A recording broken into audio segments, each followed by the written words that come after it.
Everybody knows about the Black Panthers, and they know about Huey and Eldridge Cleveland and those guys in Oakland. The world needs to know about Bunchy Carter.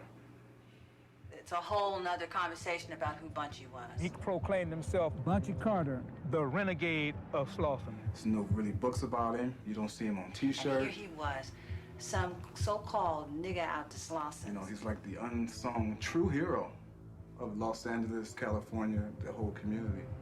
Bunchy went to Oakland and met up with Huey and Bobby and David Hilliard, and they met Bunchy. They said, oh man, we got to have an LA chapter. Initially, when Bunchy started it, most of the people involved, a lot of the people involved were Slauson. Bunchy, he had personality, charisma. And I'm glad I had the pleasure to meet the people who knew him, the man next to the man, you know what I mean? Bunchy was, man. They said, no question, he was the smartest one, the bravest one, the baddest one. His mannerisms was street. But his mind had been developed. He became political. We called him the mayor of the ghetto. He had a natural ability. He was a natural leader. A lot of the members in the gangs, he was able to bring them in, re-educate them, redirect them. We would have dances every Friday night. We might fill a place up, maybe a couple of hundred people in there, partying, sweating, dancing. And right in the middle of it, we'd cut the music off. Bunchy'd jump up on the table, start talking for maybe 10 or 15 minutes. He'd run down some history, some facts, and, then, people be stunned. They'd be like, wow. And then he'd throw the music on and he'd get to doing the Philly dog and the party be back on and, and then we'd come back that Monday, man, 10, 15 people lining up to join the Black Panther Party. That's the type of person he was. He exemplified, the leadership that we all needed. He had laid it down, and that's what we've been trying to follow for the years to set an example so we wouldn't end up like the Bloods and Crips were. And it's not no gang or criminal mentality that we were trying to exemplify. This is not for you or your set, it was for your people. It was a huge and big and rich time in history. We weren't, as the media and history would have us believe, a gang of hoodlums. I lived there. That was my life. I wasn't just some armed guerrilla intruded in on the community. That was my home. I have some very sad news for all of you, and I think sad news for all of our fellow citizens. Martin Luther King was shot and was killed tonight in Memphis.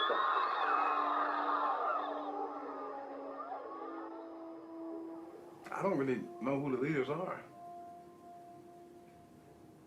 They're all dead. Martin Luther King, Malcolm X. It's like you can't be a leader for the black community if you're alive. I mean, you probably wasn't doing your job.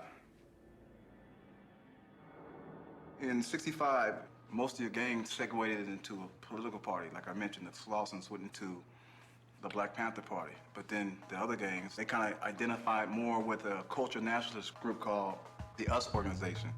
We have gotten our manhood back by the acts of violence. When the brother throws a brick or snipes from a building, these guys had, different philosophies. They didn't really, get along with each other's philosophy. They didn't believe in with each other's what they were doing. The Panthers are more about confrontation, confronting the man. The US organization, from my understanding, was a little more abstract about, their rage. Well, I'm a little more aggressive. I can fight a little better. I'm a little stronger, so I'll go with Bunchy now. And the guys who couldn't fight so well, the guys who wanted to be more jazzy, they went with Karinga. Kinds of things that Maulana Karinga was saying in that first speech I heard clicked with me in terms of black people seizing their own destiny and to express that through political power, to seize political power through organizing and a self-affirmation of who black people were. Given that both organizations were had been recruiting strongly from gang structures, you can see the beginnings of some confrontations. Karinga and all those people, that US organization, they were armchair revolutionaries. Armchair revolutionaries. As far as, Bunchy and them were concerned. Bunchy was a Slauson. Mm-hmm. And a lot of it, again, is being acted out, or was being acted out at that point through a politicized environment. So they kind of antagonized each other a little bit. They both were trying to jockey in for position in Los Angeles at that vital time. At what point did the US declare Panthers, or did they ever declare Panthers as like enemies? I don't ever remember there being that kind of formal war council where that was actually declared. As things escalated and as the body count escalated, it was clear that there was a serious competition going on. As everybody now knows, that was exacerbated by the intervention of the state, i.e. COINTELPRO.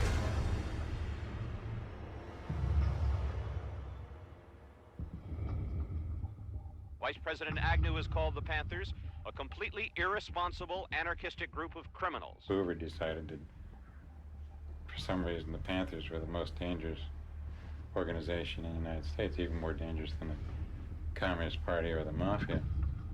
And so he ordered them essentially destroyed. Directives issued by FBI headquarters called for, quote, imaginative and hard-hitting counterintelligence measures aimed at crippling the Black Panther Party. The FBI set out to neutralize the Black Panther Party any way they could. They wanted to neutralize Bunchy Carter. He used the term neutralize, but nobody ever defined the term. Neutralizing means a lot of things, including murdering. Neutralizing our entire movement. As one communication went to Washington said, we bring these two groups together and let nature take its course. It became clear that what they had to do was turn another organization against us, which was the Panthers. COINTELPRO was doing its mischief and attempting to pit the two organizations against each other.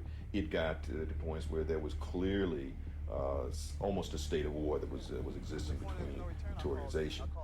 We could all feel that there was something going on that was bigger than us.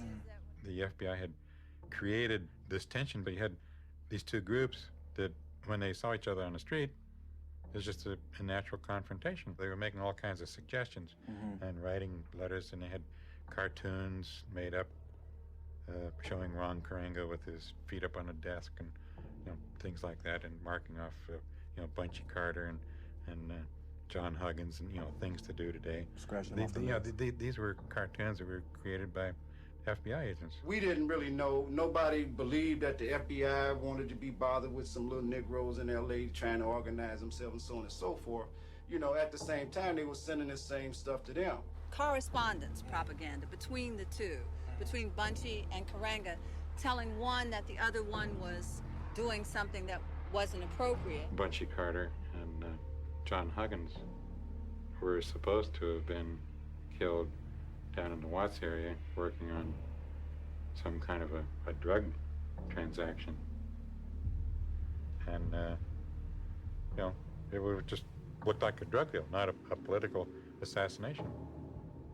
The day before that meeting, Bunchy and I went to the US headquarters and met with Ron Karenga and Jomo. Jomo was in charge of their military.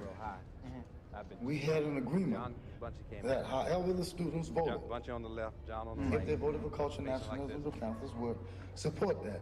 If they voted for revolutionary nationalism, us would support that. Bunchy realized what was going down. He jumped over a row of chairs. He got shot through the chair. Damn. So the bullet expanded and hit his chest, expanded, and he died instantly. January 17, 1969, Bunchy Carter was killed on the campus of UCLA. And for some reason, the US organization kind of got the blame for it. Somebody from the US would have served as the killer for that. Right, as an instigator, or what we would call, agent provocateur. How did that all come about? Did they say, today we're killing Bunchy at UCLA? Was it like, today is the day we're going to kill Bunchy, but it's going to be at UCLA? We didn't get him on that drug thing. Was it planned out, that structure, or? Well, as I understand it from the agent who was telling me about it, the operation at UCLA was all screwed up.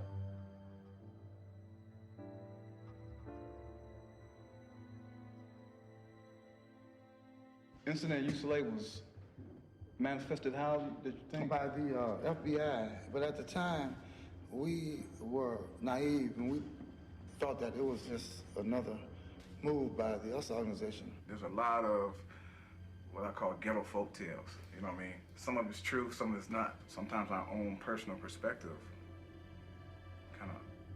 overshadows what really went on. I wanted to clear up what was really going on, you know, before my time, you know. I don't believe that Karenga was working for the FBI. He might have been manipulated by the FBI. I was comfortable in making Karenga the villain. And then I had to talk to Geronimo. He was like, nah. For all of these years, the US organization has been getting a bum rap behind that killing. I'm sure Bunchy, above all, would be turning over in his grave if we were not to straighten this out. Some kind of memorandum was uncovered from the FBI, which declared, though we did not pull the trigger on that day, January 1969, we did cause the unrest that preceded it. When they killed Bunchy and John, the word came down that it was to be no retaliation, that we were not going to engage in that because that would defeat the very principles that we had started on, and that, you know, we were not going to get involved in blacks killing blacks.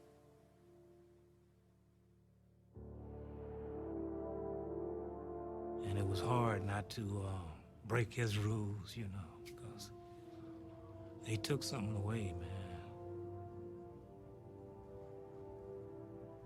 They just snatched apart our heart. And not to, you know, not to hit something back, not to attack back or move the deal, you know, resolve that. It is still hard today, you know, to talk about it.